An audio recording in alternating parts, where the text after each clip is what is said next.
अस्सलामुअलैकुम। લાસ્ટ લેક્ચરમાં એટલે કે કાલે આપણે પરમાણ્વીય વર્ણપટ વિશે થોડી ઘણી સમજૂતી મેળવેલી હતી કે વર્ણપટ કોને કહેવામાં આવે છે, સતત વર્ણપટ કોને કહેવામાં આવે છે, બરાબર, કયા કયા પ્રકારના એટલે કે કયા કયા રંગોનું ઉત્સર્જન થાય છે, તેઓની તરંગ લંબાઈ કેટલી હોય છે, આવૃત્તિ કેટલી હોય છે, બરાબર. હવે મેં એવું વિચારું છું કે પરમાણ્વીય વર્ણપટ સમજતા પહેલા તમારે બોહરની જે અભિધારણાઓ છે એ સમજવી વધારે જરૂરી છે. શા માટે? કારણ કે બોહરની અભિધારણાઓની અંદર અમુક ઇક્વેશન એવા આવશે, અમુક સંબંધો એવા આવશે કે જે તમને પરમાણ્વીય વર્ણપટમાં કામ લાગશે. જો તમે ડાયરેક્ટ અડધરથી પરમાણ્વીય વર્ણપટમાં ભણશો તો તમને સમજ નહીં પડે. આપણી બુકની અંદર બોહરનો જે પરમાણુ નમૂનો છે એ પાછળ આપેલો છે અને પરમાણ્વીય વર્ણપટ આગળ આપેલો છે, પણ આપણે એવું નહીં કરીએ. આપણે બોહરનો પરમાણ્વીય નમૂનો પહેલા ભણીશું, ત્યાર પછી પરમાણ્વીય વર્ણપટ ભણીશું, જેથી કરીને તમને ઇઝીલી સમજ પડે. શા માટે? કારણ કે બોહરનો જે પરમાણ્વીય નમૂનો છે એની અંદર અમુક ઇક્વેશન એવા છે કે જેનો ઉપયોગ પરમાણ્વીય વર્ણપટમાં થાય છે. હવે આ લેક્ચર પણ એટલું જ ઇમ્પોર્ટન્ટ છે. જેવી રીતે મેં કીધું હતું કે પરમાણ્વીય વર્ણપટ છે એ ખૂબ જ ઇમ્પોર્ટન્ટ ટોપિક છે, બરાબર, નીટ અને જેડબલઈ માટે. એ જ રીતે બોહરનો જે પરમાણ્વીય નમૂનો છે આ પણ એટલો જ ઇમ્પોર્ટન્ટ ટોપિક છે તમારા માટે, બોર્ડ માટે પણ અને નીટ જેડબલઈ માટે પણ. હવે આ જે લેક્ચર છે એની અંદર, બરાબર, આજે ને આજે આખું અભિધારણાઓ છે એ પૂરી નહીં થાય, અરાઉન્ડ 2-3 લેક્ચર જશે. તો આની અંદર ઘણા બધા સૂત્રો આવશે, બરાબર. એક સૂત્રને તમારે નોટ ડાઉન કરવાનું છે. કોઈ પણ ડેરિવેશન આવે તો એ ડેરિવેશનને પણ નોટ ડાઉન કરવાનું છે. બધું જ બુકમાં આપેલું નથી, બરાબર. તો હું જેમ જેમ કરું તેમ તેમ તમારી બુકમાં લખતા જજો, કારણ કે અહીંયા ઇક્વેશન પણ વધારે આવશે. સાથે સાથે અમુક માહિતી એવી છે કે જે બુકમાં આપેલી નથી, જેની ચર્ચા આપણે કરીશું, તાકે તમને સમજ પણ વધારે પડે અને આગળ તમે 12th પછી નીટ જેડબલઈ ની એક્ઝામ આપો એમાં કામ પણ લાગે. ચાલો આપણે જોઈએ બોહરનો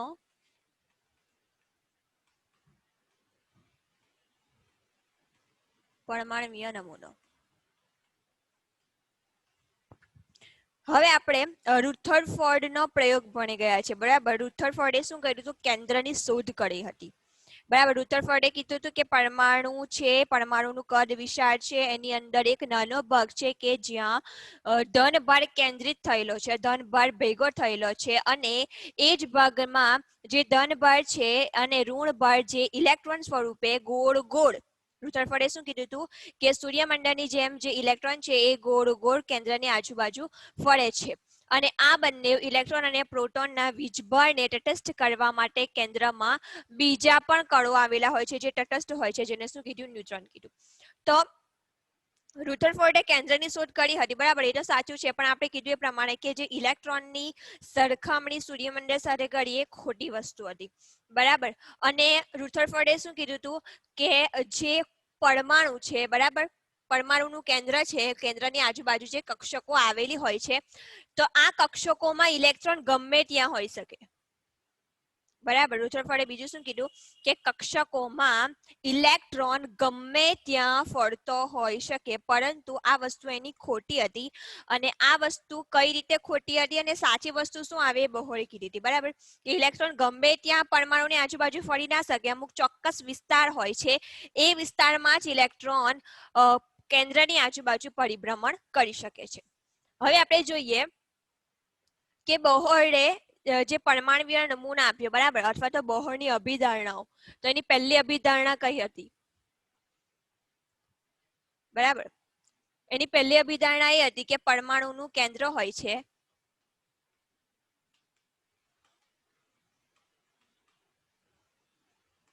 જેને ન્યુક્લિયસ કહેવામાં આવે છે.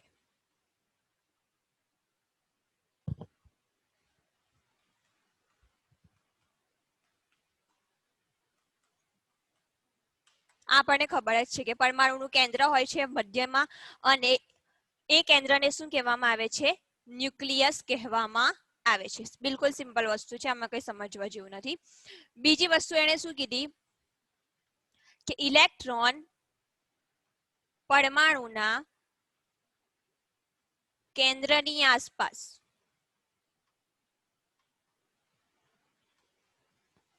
ચોક્કસ કક્ષાઓમાં પરિભ્રમણ કરે છે, બરાબર. ચોક્કસ કક્ષામાં પરિભ્રમણ કરે છે, ગમે ત્યાં નહીં. તથા ઇલેક્ટ્રોન એ ચોક્કસ ઉર્જા અને આવૃત્તિ ધરાવે છે.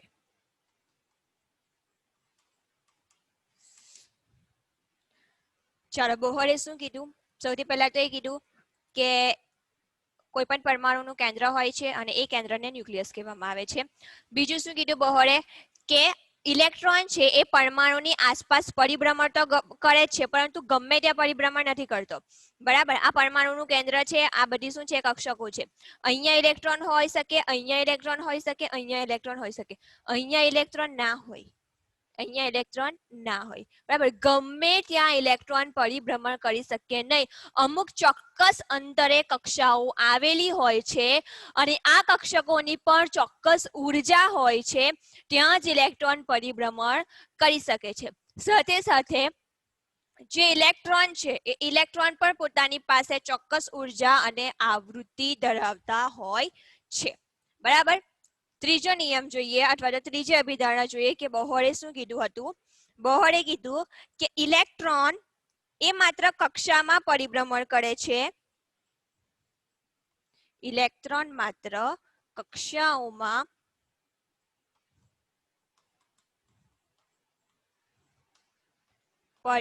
પરિભ્રમણ કરે છે. ઇલેક્ટ્રોન માત્ર એ કક્ષાઓમાં, બરાબર, ઇલેક્ટ્રોન માત્ર એ જ કક્ષાઓમાં પરિભ્રમણ કરે છે કે જેનું કક્ષીય કોણીય વેગમાન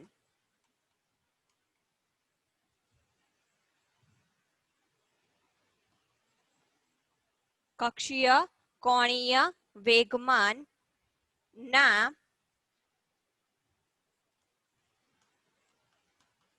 પૂર્ણાંક સંકલિત સ્વરૂપ બરાબર હોય.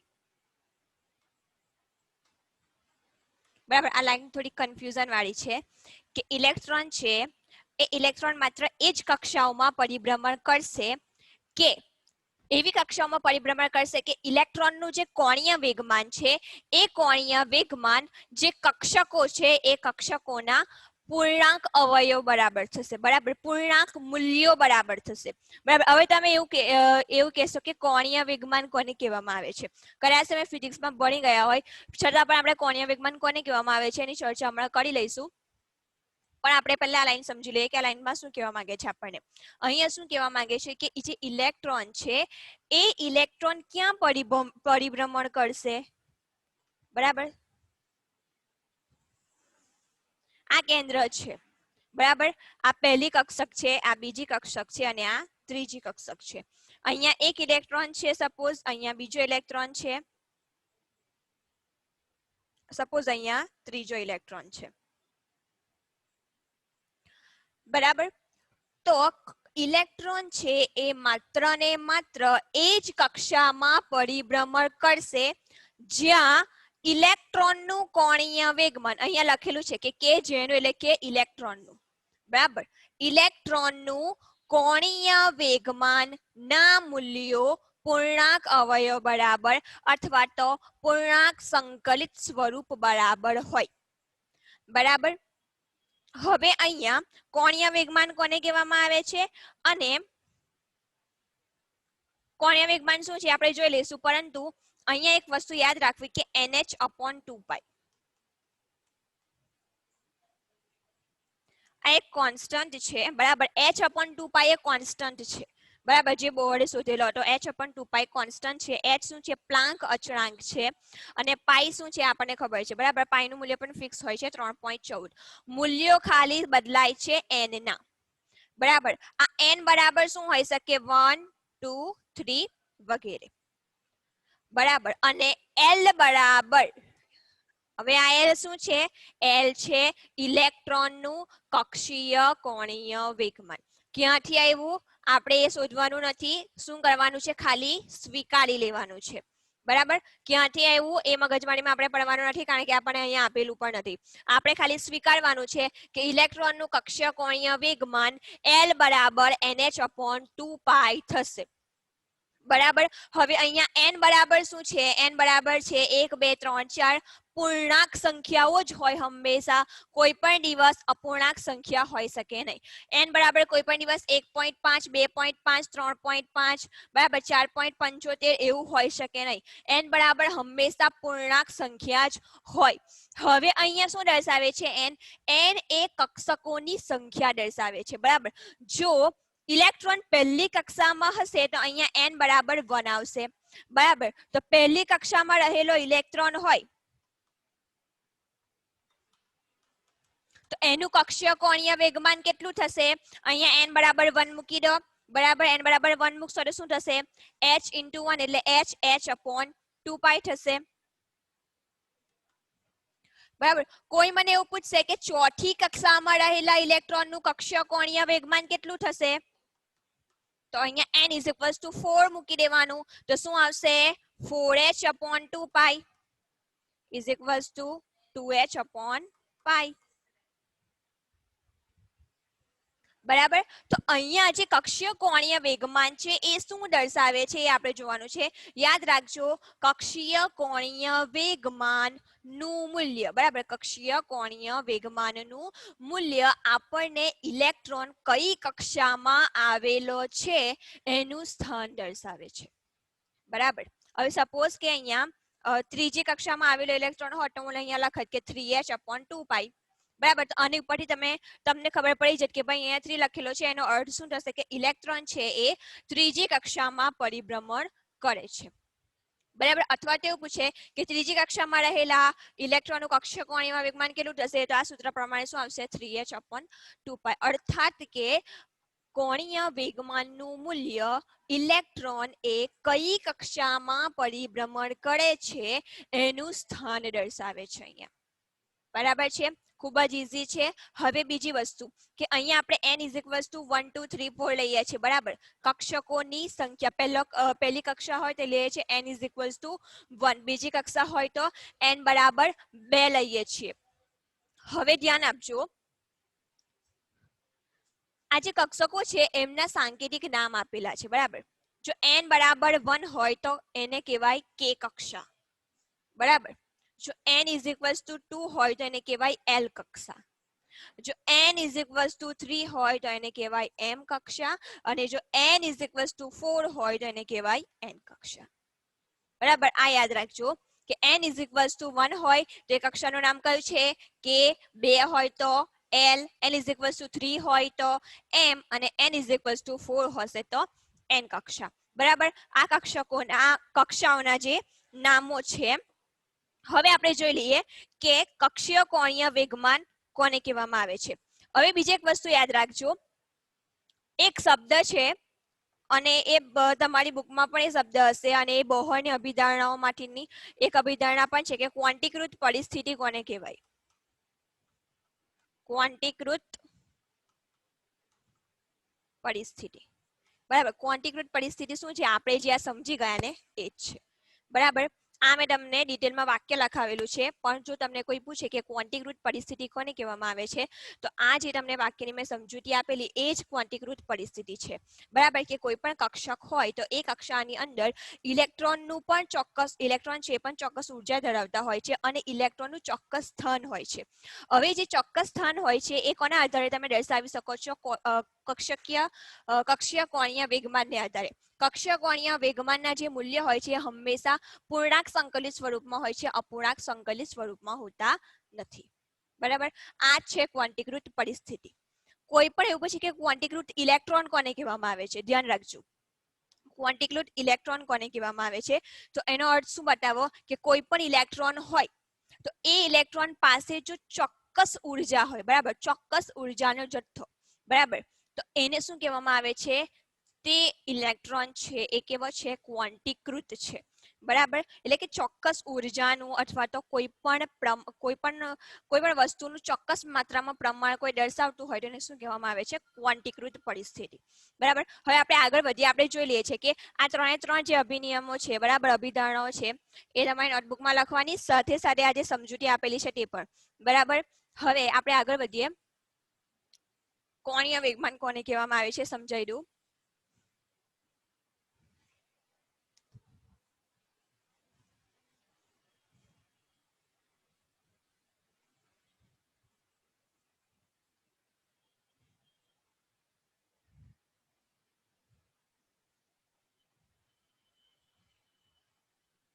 સપોઝ કે આ કોઈ પરમાણુ છે, બરાબર, આ એક પરમાણુ છે, અહીંયા એક ઇલેક્ટ્રોન છે, બરાબર, આ ઇલેક્ટ્રોન છે એ અહીંયા કેન્દ્રની આજુબાજુ પરિભ્રમણ કરે છે, બરાબર. હવે કેન્દ્રથી ઇલેક્ટ્રોન વચ્ચેનું અંતર શું કહેવાશે? આર. શા માટે? કારણ કે એ શું છે? પરમાણુની ત્રિજ્યા છે એટલા માટે. બીજું કે આ જે ઇલેક્ટ્રોન છે એનું વેગમાન કેટલું છે? પી જેટલું. કેટલું છે? પી જેટલું. આ ઇલેક્ટ્રોન જો ફરતો ફરતો અહીંયા આવે, ધારો કે, બરાબર, આ ઇલેક્ટ્રોન અહીંયાથી ગોલ ગોલ ગોલ ગોલ ફરીને અહીંયા આવશે તો એનું કોણીય વેગમાનની દિશા બદલાઈ જશે, આવી થઈ જશે. ફરી પાછો જો ઇલેક્ટ્રોન અહીંયા આવી ગયો ફરતો ફરતો તો એની દિશા આ થઈ જશે. અહીંયા કહેવાનો મતલબ શું છે કે જે ઇલેક્ટ્રોન છે એ ઇલેક્ટ્રોન નું જે વેગમાન પી છે એ બદલાય છે, બરાબર, બદલાય છે એટલે કે એની દિશા બદલાય છે. અને જો કોઈ પણ એવી રાશિ કે જેની દિશા બદલાતી હોય આપણે એને કહીએ છીએ સદિશ રાશિ, બરાબર. આપણે ફિઝિક્સમાં ભણી ગયેલા છે કે એવી રાશિઓ કે જે દિશા પણ ધરાવતી હોય એને આપણે શું કહીએ છીએ? સદિશ રાશિઓ કહીએ છીએ. હવે અહીંયા જે આર છે એ પણ ઇલેક્ટ્રોનના ફરવાની સાથે સાથે આરની દિશા પણ બદલાશે તો અને અહીંયા આરને પણ આપણે શું તરીકે લઈશું? સદિશ તરીકે લઈશું. આપણે શોધવાનું શું છે? કોણીય વેગમાન. કોઈ પણ વસ્તુનું કોણીય વેગમાન. અહીંયા આપણે ઇલેક્ટ્રોન છે જે કક્ષામાં પરિભ્રમણ કરતો હતો અને એનું કોણીય વેગમાન શોધતા હતા એટલા માટે આપણે શું લખતા હતા? કક્ષીય કોણીય વેગમાન. જનરલી રાશિ કઈ છે? કોણીય વેગમાન. પણ આપણે કક્ષીય કોણીય વેગમાન શા માટે કીધું? કારણ કે આપણે ઇલેક્ટ્રોનનું કોણીય વેગમાન શોધેલું છે અને ઇલેક્ટ્રોન ક્યાં આવેલો છે? કક્ષામાં આવેલો છે એટલા માટે આપણે શું લખીએ છીએ? કક્ષીય કોણીય વેગમાન. પરંતુ જનરલી એક મેઇન રાશિ હોય એ કઈ છે? કોણીય વેગમાન. કોણીય વેગમાનને એલ વડે દર્શાવવામાં આવે છે અને આર અને પી એ પણ સદિશ રાશિ હોવાથી જે કોણીય વેગમાન છે પણ કેવી છે? સદિશ રાશિ છે જેનું મૂલ્ય છે L = R × P. બરાબર. શક્ય છે કે તમે આ ભણી જ ગયા હશો, મને ખ્યાલ છે ત્યાં સુધી આ ભણી ગયા હશો અને નહીં ભણ્યા હોય તો આપણે હમણાં જોઈ લઈએ છીએ, બરાબર. તો આ જે કોણીય વેગમાન છે, આ ઇલેક્ટ્રોન જે ફરે છે કક્ષામાં ગોળ ગોળ, તો આ જે ઇલેક્ટ્રોનનું કોણીય વેગમાન L છે એ કોના બરાબર થશે? R × P ના બરાબર થશે, જ્યાં R એ ત્રિજ્યા છે અથવા તો કેન્દ્ર અને ઇલેક્ટ્રોન વચ્ચેનું અંતર છે અને P છે એ શું છે? ઇલેક્ટ્રોનનું વેગમાન. હવે આપણે 10મા ધોરણમાં પણ આ સૂત્ર ભણી ગયા છે કે P = mv, બરાબર. કોઈ પણ વસ્તુનું જે વેગમાન છે એ તે વસ્તુના દળ અને વેગના સમપ્રમાણમાં હોય છે તો P = mv થશે, બરાબર. તો અહીંયા આપણે P ની જગ્યા પર શું લખી દઈશું? R × mv, બરાબર. R × mv. હવે એ દળ છે તો દળ કોઈ સદિશ રાશિ નથી, બરાબર. એવું નથી કે દળ એક જગ્યાએથી બીજી જગ્યાએ જાય. દળ એટલે કે વજન, બરાબર. એક જગ્યાએથી બીજી જગ્યાએ જાય તો એ દિશા બદલે છે એવું નથી. હા, વેગ દિશા બદલી શકે છે પરંતુ દળ એ દિશા બદલતું નથી એટલા માટે આપણે સદિશનું ચિહ્ન m ની ઉપર મૂકેલું નથી, ખાલી v ની ઉપર મૂકેલું છે. હવે અહીંયા જે સપોઝ કે આ ઇલેક્ટ્રોન છે એનું દળ m છે, બરાબર, અને એનો વેગ છે એ v છે તો અહીંયા એક 90 ડિગ્રીનો કોણ બને છે, બરાબર. તો અહીંયા આપણે શું લખીશું? 90 ડિગ્રીનો કોણ બનતો હોવાથી R m v sin θ, બરાબર. આપણે જો સદિશની નિશાની કાઢી નાખવી હોય તો આપણે થીટાનું મૂલ્ય મૂકવું પડે તો અહીંયા શું આવશે? R m v sin θ. હવે અહીંયા 90 ડિગ્રીનો ખૂણો છે એટલે થીટાની જગ્યા પર શું આવશે? sin 90, બરાબર. અને sin 90 નું મૂલ્ય કેટલું હોય છે? 1. ત્રિકોણમિતિમાં આપણે 10મા ધોરણમાં ભણી ગયા છે, બરાબર. sin 90 ની વેલ્યુ કેટલી આવે છે? 1. તો અહીંયા લખીશું R m v sin 90. sin 90 નું મૂલ્ય 1 આવે છે એટલે તમારું શું હશે? Last answer R m v, બરાબર. આ જે આખી સમજૂતી છે તે તમારી બુકની અંદર સાઈડ પર એક બોક્સ પાડીને લખી દેવાનું, બરાબર. આ વધારાની સમજૂતી છે જેથી તમને ખબર પડે કે L નું મૂલ્ય છે RMV કેવી રીતે આવ્યું, બરાબર. હવે જે બહોળની અભિધારણાઓ ભણી ગયા આપણે, બરાબર. અને છેલ્લી અભિધારણા હતી કે કક્ષકીય કોણીય વેગમાન L નું મૂલ્ય NH/2π બરાબર હોય છે, બરાબર, હંમેશા પૂર્ણાંક મૂલ્ય હોય છે. તો L is equal to NH upon 2 પણ છે, બરાબર, અને L is equal to RMV પણ છે. બરાબર, બંને સૂત્રને ભેગા કરી દો એટલે કે અહીંયા L ની જગ્યા પર આ સૂત્ર મૂકી દેશો તો તમારું નવું સૂત્ર શું આવશે?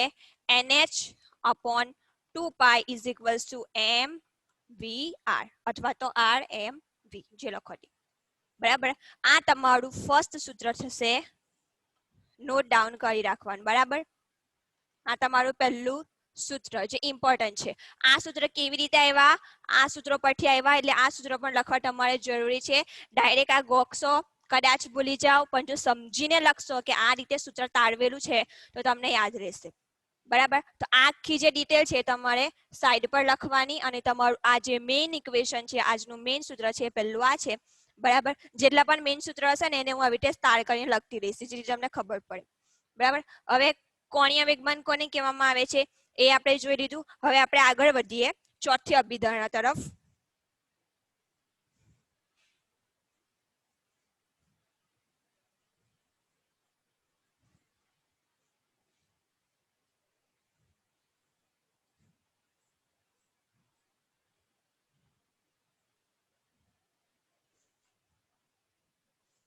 ચલો, ચોથી અભિધારણા કઈ છે તમારી? કે પરિભ્રમણ દરમિયાન, કોના પરિભ્રમણ દરમિયાન? ઇલેક્ટ્રોનના પરિભ્રમણ દરમિયાન ઇલેક્ટ્રોન અને કેન્દ્ર વચ્ચે લાગતું સ્થિર વિદ્યુતીય આકર્ષણ બળ કેન્દ્રાનુત્યાગી બળ પ્રદાન કરે છે. બરાબર, હું અહીંયા લખું છું. ચાલો, ઇલેક્ટ્રોનના પરિભ્રમણ દરમિયાન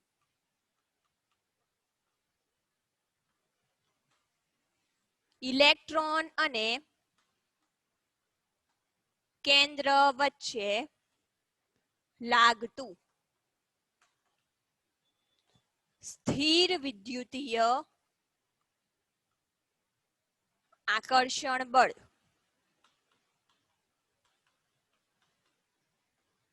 એ કેન્દ્રાનુત્યાગી બળ પ્રદાન કરે છે.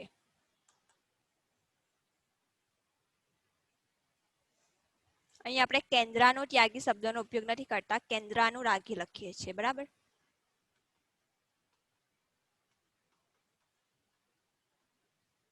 ચાલો,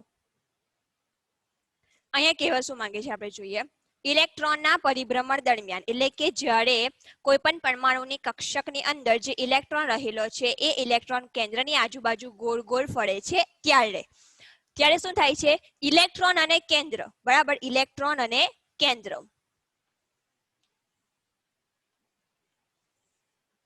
બરાબર, આ ઇલેક્ટ્રોન થઈ ગયો, આ કેન્દ્ર થઈ ગયું. તો ઇલેક્ટ્રોન અને કેન્દ્ર વચ્ચે લાગતું સ્થિર વિદ્યુતીય આકર્ષણ બળ. સ્થિર વિદ્યુતીય આકર્ષણ બળ કોને કહેવામાં આવે છે? તો કદાચ 10મા ધોરણમાં તમે ભણી ગયા હોય, નથી ભણ્યા તો હમણાં આપણે જોઈ લઈશું.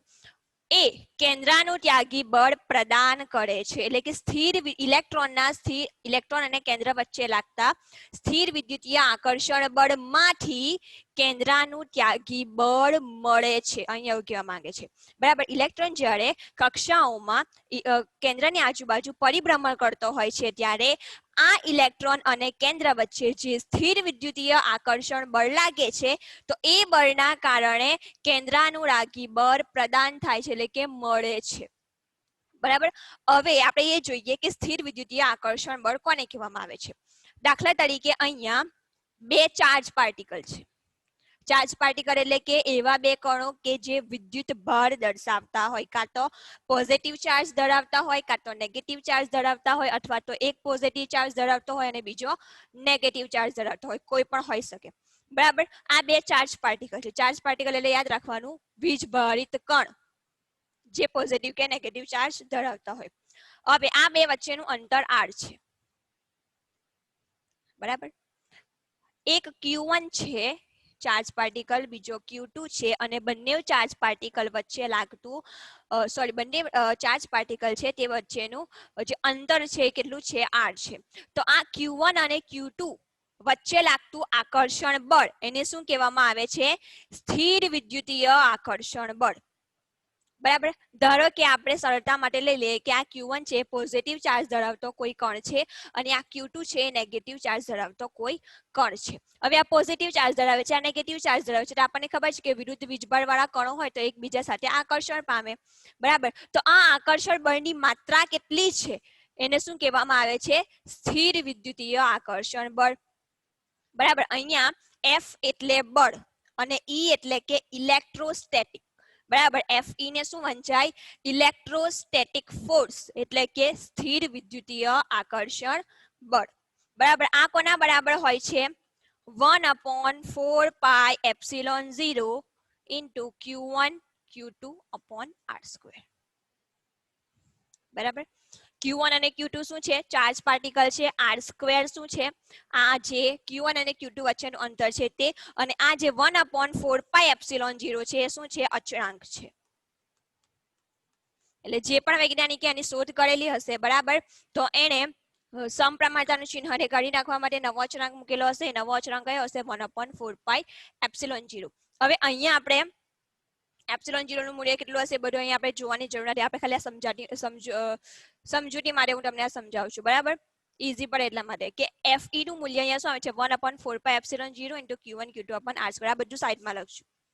બરાબર. હવે કેન્દ્રાનુરાગી બળ કોને કહેવામાં આવે છે આપણે જોઈએ. ધારો કે આ ઇલેક્ટ્રોન છે. આ ઇલેક્ટ્રોનને કેન્દ્રની આજુબાજુ ગોળ ગોળ ફરવા માટે એક બળની જરૂર હોય છે. બરાબર. આપણને કોઈ પણ કામ કરવા માટે એનર્જી જોઈએ તો આપણે બળ લગાવી શકીએ. બરાબર. એક એનર્જીની સાથે આપણે કામ કરીએ છીએ. જો આપણે પાસે એનર્જી ના હોય તો કોઈ બળ ના રહે. બરાબર. કોઈ પણ વસ્તુને ધક્કો મારવો હોય, આપણી પાસે એનર્જી જોઈએ તો આપણે બળપૂર્વક એને ધક્કો મારી શકીએ. તો ઇલેક્ટ્રોન છે એની પાસે પણ અમુક એનર્જી તો હોય છે, પરંતુ એક બળ એવું હોય છે, એક ફોર્સ એવો હોય છે કે જે ઇલેક્ટ્રોનને કેન્દ્રની આજુબાજુ કન્ટિન્યુઅસ ગોળ ગોળ ફરવા દે છે, અને એ બળને શું કહેવામાં આવે છે? કેન્દ્રાનુરાગી બળ. બરાબર. જેવી રીતે સૂર્ય છે. બરાબર. સૂર્યની આજુબાજુ પૃથ્વી છે ગોળ ગોળ ફરે છે. શા માટે ફરે છે? કારણ કે સૂર્ય અને પૃથ્વી વચ્ચે એક પ્રકારનું બળ છે જેને આપણે કહીએ છીએ ગુરુત્વાકર્ષણ બળ. તો આ ગુરુત્વાકર્ષણ બળ એ શું છે? કેન્દ્રાનુરાગી બળ. બરાબર. સૂર્ય એ પૃથ્વીને પોતાની તરફ ખેંચી રાખે છે. બરાબર. અને એ જે ખેંચી રાખવા માટેનું બળ કયું છે? ગુરુત્વાકર્ષણ બળ. એવી જ રીતે ઇલેક્ટ્રોન છે અને કેન્દ્ર છે, તો કેન્દ્ર પર ઇલેક્ટ્રોનને પોતાની તરફ ખેંચી રાખે છે, જેને કારણે ઇલેક્ટ્રોન ગોળ ગોળ ફરશે. તો આ જે બળ છે એને શું કહેવામાં આવે છે? કેન્દ્રાનુરાગી બળ. હવે આપણે એ જોઈશું કે કેન્દ્રાનુરાગી બળનું મૂલ્ય કેટલું હોય છે.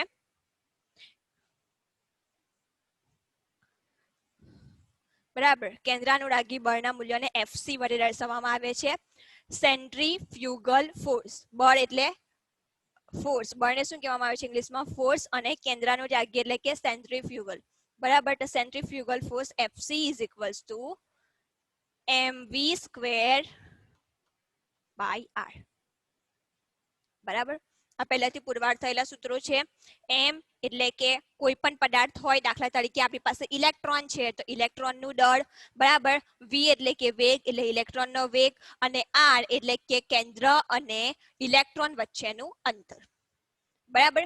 હવે અહીંયા જોવાનું છે કે આપણને અભિધારણામાં શું કીધેલું છે કે સ્થિર વિદ્યુતીય આકર્ષણ બળ એ કેન્દ્રાનું ત્યાગી બળ પ્રદાન કરે છે. એટલે કે જેટલું સ્થિર વિદ્યુતીય આકર્ષણ બળ હશે એટલું આપણને કેન્દ્રાનું ત્યાગી બળ મળશે. તો અહીંયા કહેવા શું માંગે છે કે અહીંયા લખી દઉં છું FC is equals to mv²/r. અહીંયા કહેવાનો મતલબ છે કે FE is equals to FC. એટલે કે જેટલું સ્થિર વિદ્યુતીય આકર્ષણ બળ હશે એટલું તમને કેન્દ્રાનું ત્યાગી બળ મળશે. એટલે આ બે જે બળોના મૂલ્યો છે એ કેવા હશે? સરખા હશે.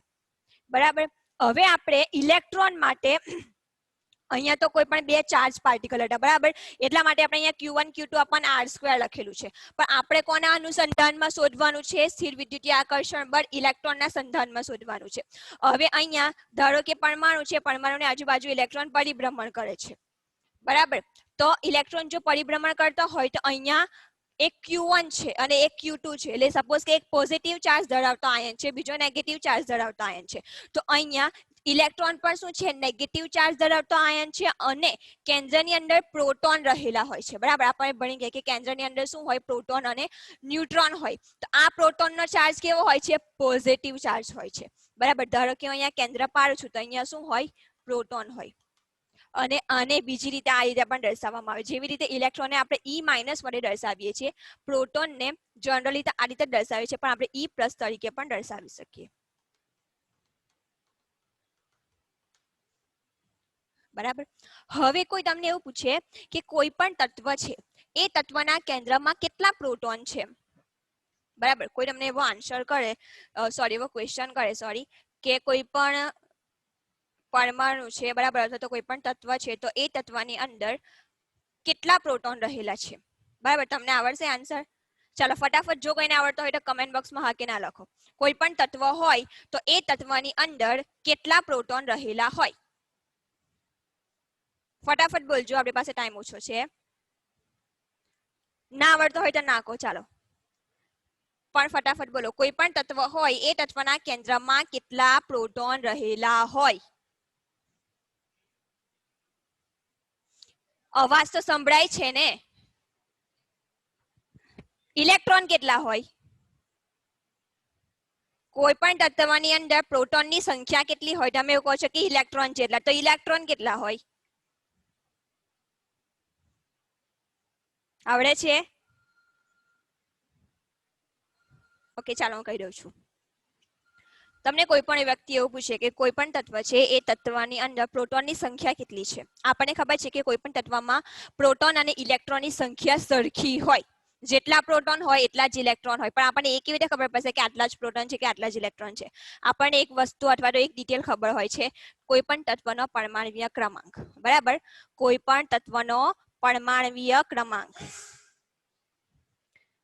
પરમાણ્વીય ક્રમાંક જેટલો હશે એટલા જ તત્વના પ્રોટોન હશે અને એટલા જ તત્વના ઇલેક્ટ્રોન હશે બરાબર તો કોઈ પણ તત્વ તમને આપી દીધું બરાબર તો એ તત્વ છે તો એ તત્વની અંદર કેટલા પ્રોટોન રહેલા છે તો તમારો આન્સર શું આવશે તે તત્વના પરમાણ્વીય ક્રમાંક જેટલો બરાબર પરમાણ્વીય ક્રમાંકને સંજ્ઞા સ્વરૂપે Z તરીકે દર્શાવવામાં આવે છે હવે ધારો કે આ ઇલેક્ટ્રોન છે બરાબર આ કેન્દ્ર છે અને કેન્દ્રની અંદર પ્રોટોન છે બરાબર કેટલા પ્રોટોન છે કે Ze+ જેટલા બરાબર Ze+ એટલે કે ટોટલ પ્રોટોનની સંખ્યા કેટલી છે Z જેટલી અને પ્લસ લખેલું છે આગળ એનો અર્થ શું થશે કે પ્રોટોન છે બરાબર માઇનસ હોત તો જનરલી -Z આપણે દર્શાવતા નથી રેર સ્વરૂપમાં તમને ભાગ્યે જોવા મળે પણ +Z એટલે કે પ્રોટોનની સંખ્યા એની ઉપરનો પરમાણુ ક્રમાંક હવે જુઓ Q1 Q2 માં એક પોઝિટિવ ચાર્જ હતો એક નેગેટિવ ચાર્જ હતો નેગેટિવ ચાર્જ તરીકે આપણી પાસે ઇલેક્ટ્રોન આવી ગયો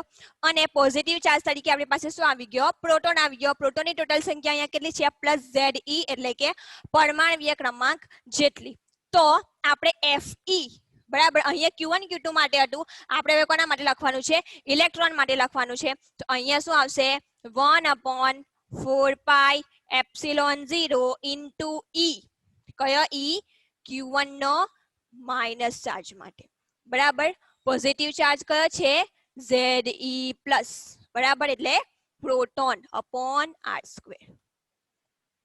છે આના જેવું સેમ સૂત્ર બરાબર ખાલી આપણે શું બદલી કર્યા Q1 અને Q2 બદલી કર્યા Q1 તરીકે એક નેગેટિવ ચાર્જ તરીકે ઇલેક્ટ્રોન લઈ લીધો પોઝિટિવ ચાર્જ તરીકે પ્રોટોન લઈ લીધા બરાબર Fc નું મૂલ્ય આપણે શોધી લીધું છે કેટલું છે mv²/r બરાબર mv²/r આ તમારું સેકન્ડ સૂત્ર છે જે કેવું છે ઇમ્પોર્ટન્ટ છે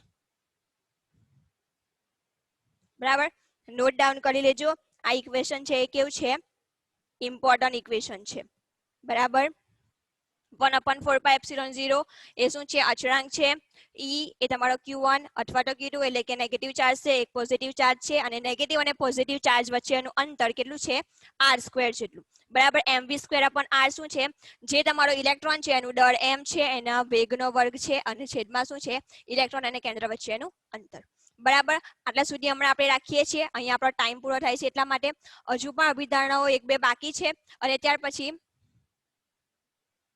આજે આખો કોન્સેપ્ટ પૂરો થશે ત્યાર પછી આપણે પરમાણ્વીય વર્ણપટ પર જઈશું, કારણ કે આની અંદર ઘણા બધા ઇક્વેશન એવા આવે છે કે જેનો ઉપયોગ પરમાણ્વીય વર્ણપટમાં થશે, અને આની અંદર કેટલી બધી વાતો પણ એવી આવે છે કે જે પરમાણ્વીય વર્ણપટમાં આપણને કામ લાગશે. બરાબર, તો આજનો લેક્ચર આટલા સુધી. કદાચ બીજા 1-2 લેક્ચર થાય પણ આ સમજવું ઇમ્પોર્ટન્ટ છે, એટલા માટે આપણે આ ટોપિકને વધારે ખેંચીશું. બરાબર, કોઈને કોઈ કન્ફ્યુઝન હોય, કોઈ ક્વેશ્ચન હોય તો પૂછી શકો છો. 1 મિનિટ બાકી છે કોઈ ક્વેશ્ચન?